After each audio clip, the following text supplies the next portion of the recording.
Hey, everybody. Hello, hello. Hello, hello, hello. YouTube land, Facebook. What's We're going live. on? What's going on? Just living in the middle of the pandemic. Really, I am. How are you? The same. Living that pandemic life, but it's all good. I'm glad to be here on third Thursdays this month.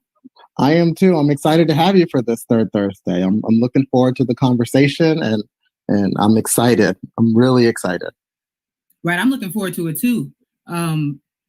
Remembering Marcus is going to be, I think, a great film to see, and so I'm looking forward to it. I am too, and it's a really pivotal time for us specifically as Black people and people of color to remember the names of the people we lost, but also remember that they're not gone. That we will continue to march towards justice, and I'm excited because that's what this film is really all about. Yeah, absolutely. And I think this month we did films and filmmakers because we also have an RVA local org.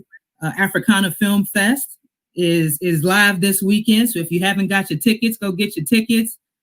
See some of those short films. It's a great time.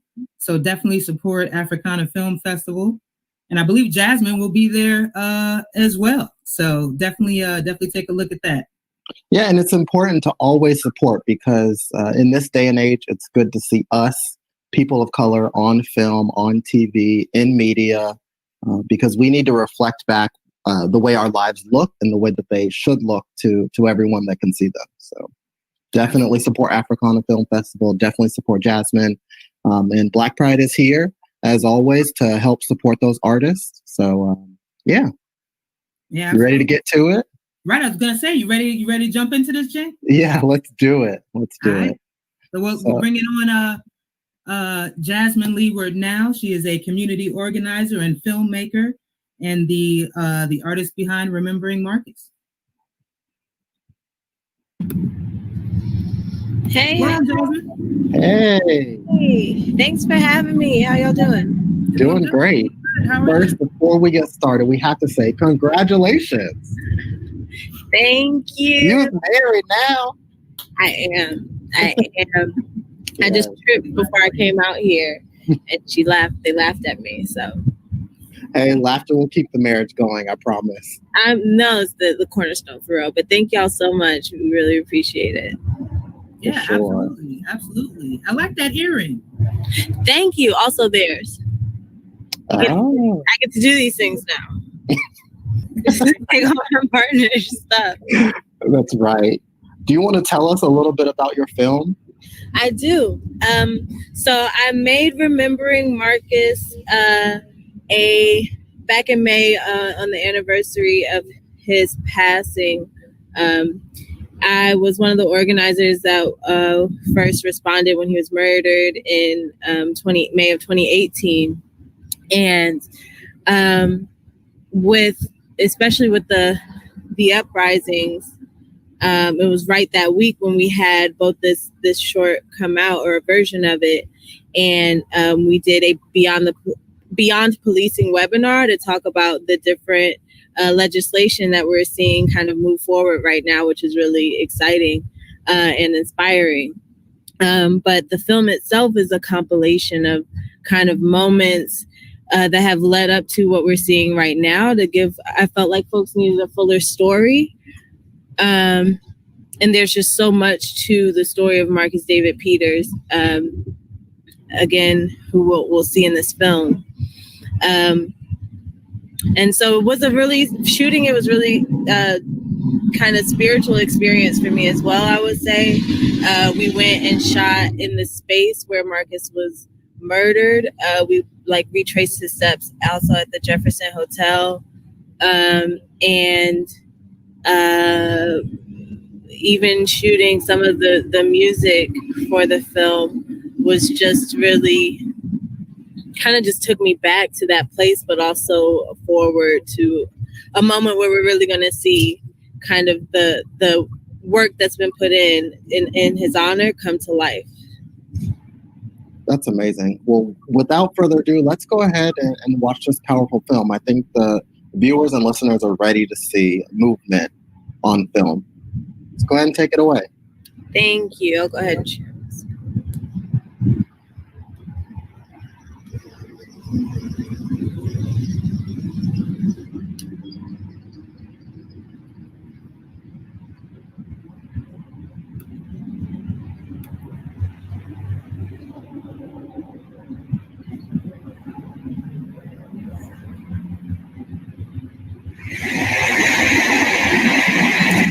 I was born by a river in a little tent, just like the river I've been running ever since.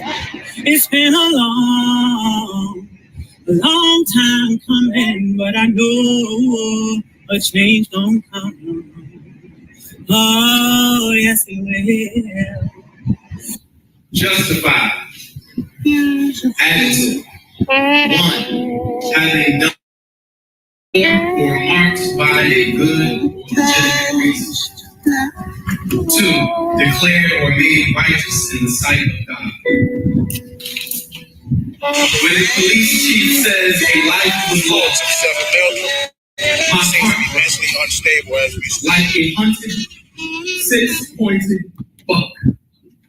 Because I know he is referencing you, Marcus.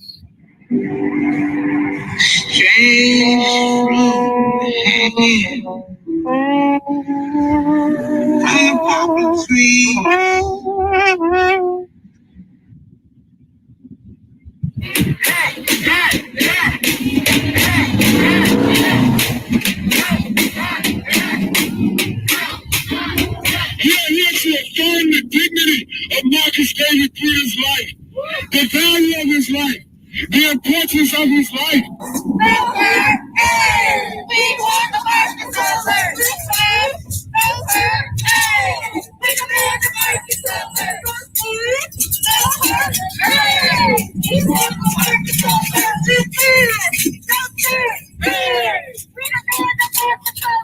My name is Princess Blanton, very proud sister of Marcus David Lamar Peters. These demands define what justice for Marcus looks like to us and how we need to go forward with reformation. Reformation of the Richmond Police Department and policing culture in general to ensure that no family ever has to go through this tragic suffering again. The Richmond Police Department, together with members of my family, members of the community, limited elected officials, and law and policymakers must work together to make a Marcus alert.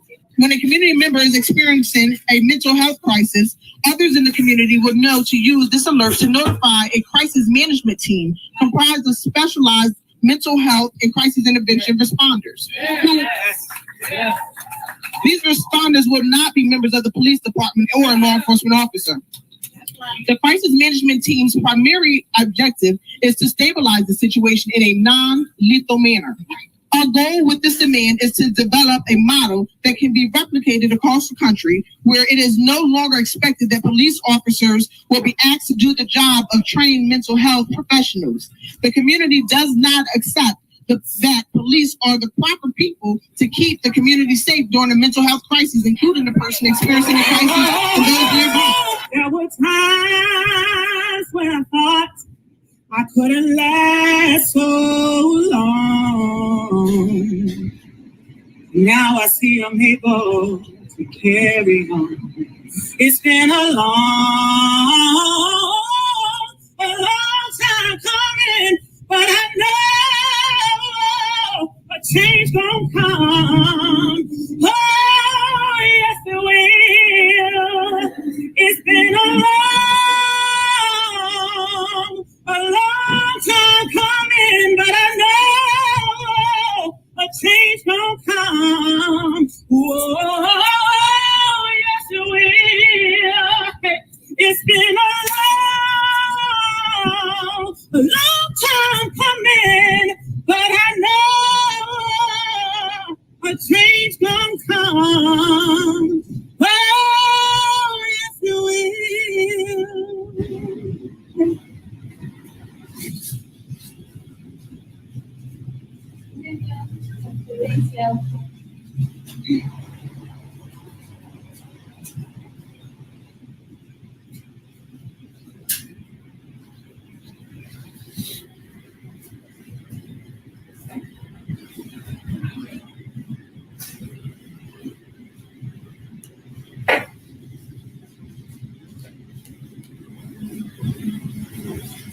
Wow. Wow. You got to take a deep breath on that one. Thank you. That was beautiful. Absolutely. So, Jasmine, that was powerful. It's a very, very powerful story. So I appreciate that. and can you tell us what that moment was like, just to hold somebody's legacy in your hands through film?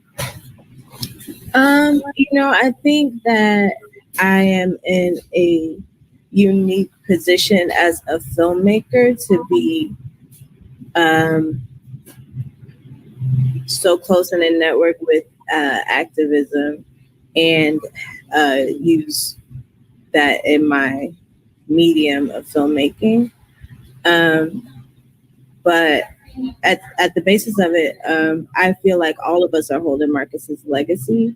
I've thought a lot and processed a lot about what it's like to really love somebody that you didn't know about until they died, which has been a really profound journey. So it feels like a duty to honor his legacy. That's awesome. Do you want to talk about the demands that go along with remembering Marcus? And yeah, let me pull them up so I don't get them wrong. But we know there's both legislative demands at the state level, but the 7 demands of us here in Richmond since the protests began have been to release the names of all the police officers who have enacted violence, to reopen the case of Marcus David Peters, to pass a Marcus Alert, a civilian oversight board.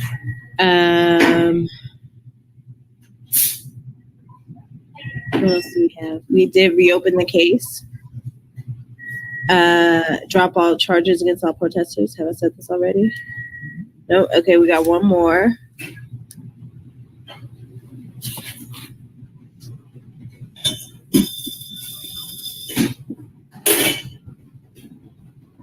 Not want to get this wrong. There we go. And defund the police and fund Black futures. Absolutely. So, Jasmine, how does it feel knowing that yesterday I believe the Senate passed the CRB bill? So how does it feel to know that we're actually getting some traction? Because I know you guys have been working towards this for a few years now. Yeah, I think, one of the realities as an organizer that you work in is that cynicism is the main thing that you're fighting all the time. And so it is very hopeful that, after all of these years of, folks really not believing that this was possible, but knowing that all those years ago you were laying the groundwork for these types of moments, it gives a lot of hope and a lot of inspiration. And I hope that it helps people realize that we don't have to settle for crumbs, that we can have the futures that we imagine, and that we ain't got to do stuff the way it's always been done. And that protesting and organizing works. What would you like for people to take away from remembering Marcus? I really want people to take away how we are literally saying the same things we said 2 years ago. And, I think one thing that we're realizing with all of these videos coming out, especially of police violence, is new to folks, but just thinking of all the stories that never get told, even like the stories that we're now hearing about 2 months later, 4 months later, like just when they become news, these things are happening constantly. And I think that should give people the desire to really transform what we have going on now. How long was the overall process to make the film? And did you have any contact with his family in regards to the film, or was this? Yeah. So again, this video I just kind of updated with some of the stuff that's happened over the summer, but I made this initially back in May, both as just an honoring process and a grieving process, honestly, just to honor his life on his the day that we lost him. And the first version of the video, Princess Song, and again, we were like organizing, so we have a relationship. The process was long and short at the same time. I think all the footage that I got was done in like 2 or 3 days, like the footage on I-95 where he was shot, and at the Jefferson Hotel, and Nick E. McMullen, who was singing. All that was done in, I think, 2 or 3 days. And it was intense. To like be in that place, you have to kind of both not disregard your feelings, but like control them to do the job at the same time.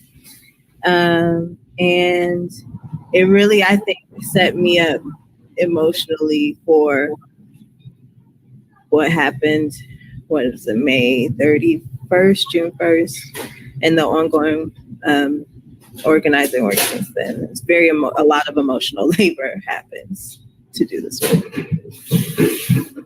And what does it mean for you to be proud in this moment? Although you are honoring someone, but how do you hold pride for yourself to keep us moving forward? Like, is there something within you that keeps you moving forward? Because sadly, this may happen again, although we hope that it does not. How do you keep yourself pushing forward towards a positive end? Yeah, I believe that hope is a discipline. I believe in rest. And I think not having too much or too little hope, but like that equilibrium process is kind of just what I try to stay grounded in. And yeah, just my internal battle with cynicism.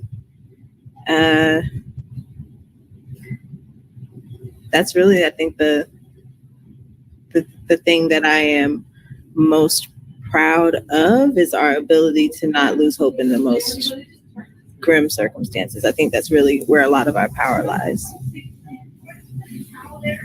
Absolutely. So I know this isn't your first film, right? Mm-hmm. What other projects do you have, and do you have any coming up? Yeah, so Dusk is the first short film that I made with a really incredible group of humans that I also call friends. So that was fun. We made it for the 48-hour film challenge. And that's the film that's being debuted at the Africana Film Festival. Maybe now, maybe in an hour from now. I don't know in digital land how it's working, but definitely hit up the Africana Film Festival site and figure that out. And I've done a lot of short kind of information videos about different political actions happening in information. What else? I literally make videos for fun, but I'm really trying to get more into like the narrative storytelling. I think it's a very powerful tool, but my heart is in documentary world. So I think the main project that I'm probably going to be looking at over the next 5 years is telling the story of, my father is from Ghana, West Africa, and my mom is from Portsmouth, Virginia. And both of those places are like 20 miles from where folks first left Ghana to come during the transatlantic slave trade. And my mom lives like within 20 miles of where folks first landed. And I say first with a grain of salt, by the way. And yeah, kind of growing up and seeing these huge parallels and kind of our connection to Africa growing up and our West African traditions and how that story has evolved for my dad, who went back home for the first time in 33 years last year. So I really want to work on telling that story. All the pieces not falling into place yet, but I'm gonna talk about it like it's happening. So here we are. It's gonna happen. I'm sure it will happen. You've got all the support in the world. Thank you. And speaking of support, where can people get more information about the cause? Where can they watch the film again if they need to? Where can they find you if they need to? Sure. So you can find me, Jasmine Leeward, on the internet. And my Vimeo is where you can find my work. You can watch Dusk there as well. And I have a link for that. Oh, child, Lord. Well, if you search Jasmine Leeward or, if you search Jasmine Leeward on Vimeo, it'll pop up. Okay. Okay, cool. And the hair, I love it. I'm rocking with it. Oh, thank you. Thank you. Child, it was blue one day, and now it's like teal. I'm going to let it do what it do. I love the hair. Hate it. Tasha, any other questions? I have 1,000 other questions, but I don't know if she has time. So I don't want to impose on the newlywed. Oh, that's right. You got to get back to married life. I forgot. Look, I don't know where they went. We got maybe 1 or 2 left before. Okay, awesome. So, one, I want to know about your trip to Ghana. How was that? What was that experience like?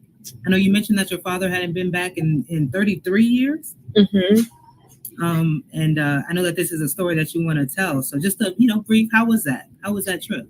Yeah, it was really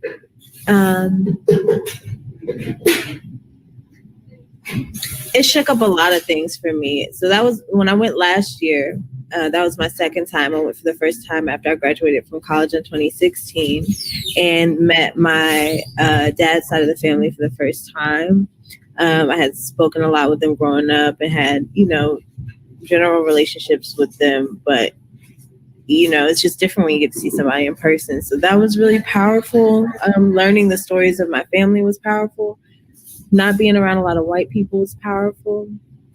I think just understanding all the parallels, and especially with my family in Ghana, how the story of Black people stop at the boats the same way here the story starts with the boats, was really,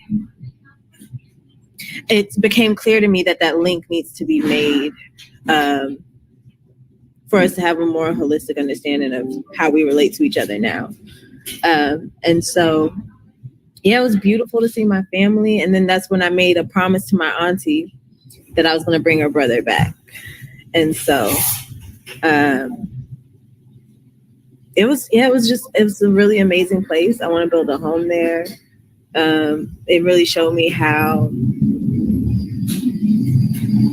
what was essential. I think I learned when I was there and being with my family, and how so much of the consumption we have here is not essential. Wow. So the trip was life-changing. How long were you gone for? I think the last time I was there for like 2 weeks, and the first time I was there for 3 weeks. Nice. Well, awesome. Are you planning on going back? Well, I know we're all in this COVID reality. As soon as possible, child. As soon as possible. As soon as possible. I know that's right. But I'm also really, next time I'll go back, I want to go with like equipment and really be able to film. So I'm patient enough to wait until those things line up to head back. Absolutely. Wow. Well, thank you so much for sharing your story. Thank you again for sharing Marcus's story. It is important for us to always remember Marcus David Peters, as well as the others that we have lost against this fight for justice. So honestly, from the family of Black Pride and all others, we do want to say thank you for your work and your commitment to this work, because I know it's hard. I know it's not easy. Thank you so much. I really appreciate y'all having this platform and uplifting Black queer filmmakers, and just being a space for us to come to and support. Really appreciate it. Thanks. Of course. Well, Jasmine, I hope you enjoy the rest of your honeymoon. I shall. I will. I'll be back soon. Yeah, send your other half our blessings from Black Pride RVA. My other whole, they're a whole human. Oh, there you go. My other whole. I like it. I'm gonna have to write that down. Right. We're you really better leave. Have them all recently married. Huh? Oh, that's right. I was telling Larry that they should have you both on Recently Married. It's a podcast that Oh wow! Yeah, you'll have to come join us. It's a podcast and conversations are about sex, marriage, and all things relationships. It's called Recently Married. So come join us. It's fun. Word. Yeah, let's follow up. Okay, for sure. Sounds good. Well, enjoy, and we'll catch up with you later. Awesome. See y'all. See ya. She's amazing. Isn't she? That was nice. I really enjoyed that. It was very nice. It was very nice. And it's good to see how artists can reflect back the times. It reminds me of what Nina Simone said. Art is really about reflecting the times. Yeah. If an artist can't reflect the times, why are you doing it? And her message is powerful. Powerful. Yeah, absolutely. Absolutely. So again, thank you, Jasmine, for joining us today. And we look forward to seeing you on Africana's screen as well. Yeah, we do. I'm excited for Africana's lineup. So yeah, me too. I think it's going to be really good. So I guess rolling into the next film, it's a short film about Bayard Rustin and his the effect that he had on the civil rights movement. A lot of people don't know about Bayard Rustin, Larry being one of them. Right? I think it's important, right? It's important to know about our ancestors who came before us and paved the way. So we thought that it would be a great time to show a bit of the story, not the whole story, but a bit of the story of Bayard Rustin. Yeah, let's get into it. And I think it's very important. I'm excited. I didn't know much. So the whole purpose of having these Thursday conversations is always to educate people on something you may have not known about. We like to laugh and have a good time, but we also want to remember that life is sometimes about being educated. So yeah, let's do it. Yeah, let's do it. Let's get it cracking.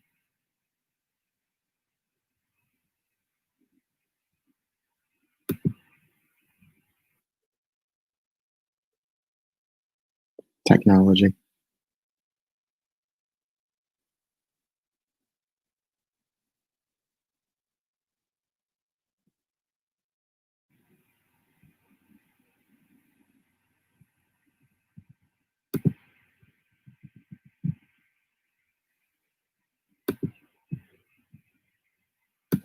There we go.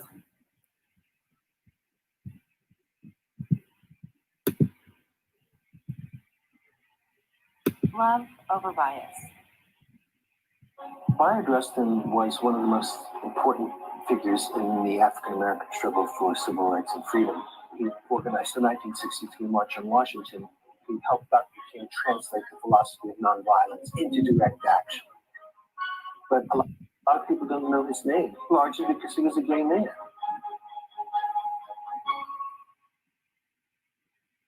My name is Walter Nagel, and Bayard Rustin was the love of my life. I met Bayard on a corner at 42nd Street and 7th Avenue, Times Square, in 1977. I was 27 years old and he was 65. There was this tall, handsome, very attractive man standing next to me, and we looked at each other, and I was pretty much toast. Bayard was open about his being gay, really, from his teenage years. He just believed in being his authentic self and speaking his own truth. Bayard always said that Dr. King didn't really have a personal problem with him being gay. Dr. King really needed Bayard at different times because Bayard was a person of great creativity, great intellect, and he was doing things for the movement that really nobody else could do. After the March on Washington, he became a much more visible figure. He was really out there in the thick of the movement. We're interested in making it possible for people to live like human beings. But that's the so-called disruptive style. But as the movement took off, he needed to step back and get out of the limelight for a while so that people wouldn't be distracted by the fact that he was gay. That was really the piece that kept him from rising in the movement the way he could have had he not been. If you were to look at Byard and me, on the surface, there were great differences. There was an age difference. There was a race difference.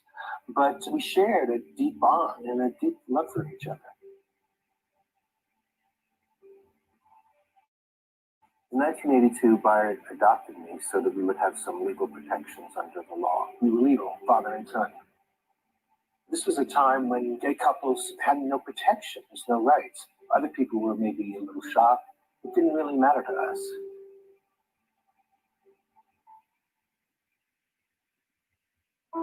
Byard died in August of 1987. We decided to organize a small private foundation in his memory, the Byard Wrestling Fund. It was really designed to get Byard into the history books. He didn't have the visibility of a Dr. King or of a Malcolm X. He would want to be remembered for being a person that played a great role in making social change in this country.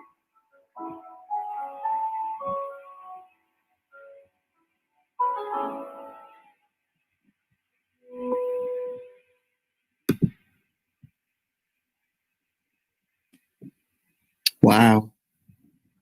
Another good one. Yeah. So just a sneak peek at who Bayard Rustin was and what he was about and the impact that he had on the civil rights movement. I mean, Bayard Rustin is really the driving force behind it. Not only did he put on the March on Washington, but he helped Martin Luther King. I believe he helped him found SNCC. So. Wow. Yeah, Bayard was around for a long time. He was a conscientious objector for World War II. Way before Muhammad Ali was a conscientious objector for the Vietnam War. So he's a trailblazer and earned his right in the history books. Unfortunately, the only thing that's holding him back from that is the fact that he was gay in a time where that wasn't fully accepted. So we wanted to play this tonight because it is our responsibility to uplift our ancestors in any way that we can. And especially in times like this, where we have, a Black queer woman in Jasmine Leeward, who is a filmmaker fighting for justice, a community organizer who's been fighting for justice. And these are the shoulders that she stands on, right? Bayard is he's that guy for sure. And it's interesting. History repeats itself. It's almost this crazy way of looking at the dichotomy of life. We had the Bayard Rustins of the past, and now we have the Jasmine Leewards of the future. We have artists who are of color, who are homosexual, who are who they really need to be for this world to see that not only do Black lives matter, but that art, that love matters. That possibility matters, and they're fighting for justice. It's a great thing to see. It's just unbelievable to me that history repeats itself. Artists of the old and artists of the new. Yeah. It all comes full circle. Yeah, doesn't it? Yeah, absolutely. So one of the things Bayard is known for is his resistance to not voting, right? He was a big proponent of not only marching in the streets, but marching to the ballot box. And so it is, it's September now. I think early voting starts on the 19th in just a couple of days. Yep. And we as a community have a responsibility to make sure that we can see the progress that we so desire, right? So we need to get out and go vote. You can early vote as soon as the 19th. Yes, we can. And November 3rd is election day. So between the 19th and November 3rd, you got a lot of time to go vote. Please vote. And I just recently became an election officer because I also understand how important it is to vote. The registrar's office, they just opened a new area called the Temple of Democracy. You could go there and vote early in person as well. And you are correct, it does start in a couple of days. And I also want to make sure that people are aware of the census. It is important right now to be counted. It is important right now to be counted. So please make sure that you do complete your census as well as use your constitutional right to vote. Absolutely. Absolutely. The census is extremely important. And we know that there's a history around the census where Black people were not counted and were forcibly not counted. And so now that we are in this time and we have the ability to be counted without fear, we should take advantage of that and get these dollars. You know, it's the way our government is set up. You got to be counted in the census in order to get the money. So let's get counted. Let's get this money in our neighborhoods. And it's important because, for example, we are pushing for movements for police accountability. And I think it's more important that that money can then go to us and we can hold these people in power more accountable. So I like money too. And if the government's giving it away for free by counting me, I'll take it. I'll take it. Doesn't sound too bad, right? No, listen, I'm if you've got $1, I'll take it. It doesn't sound bad at all. Yeah. Well, Larry, what else does Black Pride have coming up? I know that Black Pride has a lot of virtual events coming up in the future. We definitely will continue with Third Thursdays. Third Thursdays are every third Thursday of the month. They will be, for the time now, being streamed live exclusively on Facebook and YouTube. So you can always catch us there for more updates. I think we have a couple other things we've got planned going on. We're looking to spread our awareness more in the virtual space. So you may see me, you may see others from our planning committee online as well. Looking forward to it. And we always will be here to support additional other businesses. Green Vibes RVA is here to stay. That's exciting. And isn't there a marketplace going on this weekend? There is the Black Farmers Market at 1600 Blair Street, 9 to 3. So you can come out and support small Black businesses. Green Vibes RVA is included in that, and so we're looking forward to it. Yeah, I'll be in attendance. And if you ever want to find out more, what'd you say? I said get there early because we expect the good ones to go. Okay. Yeah. For sure, I'll be there.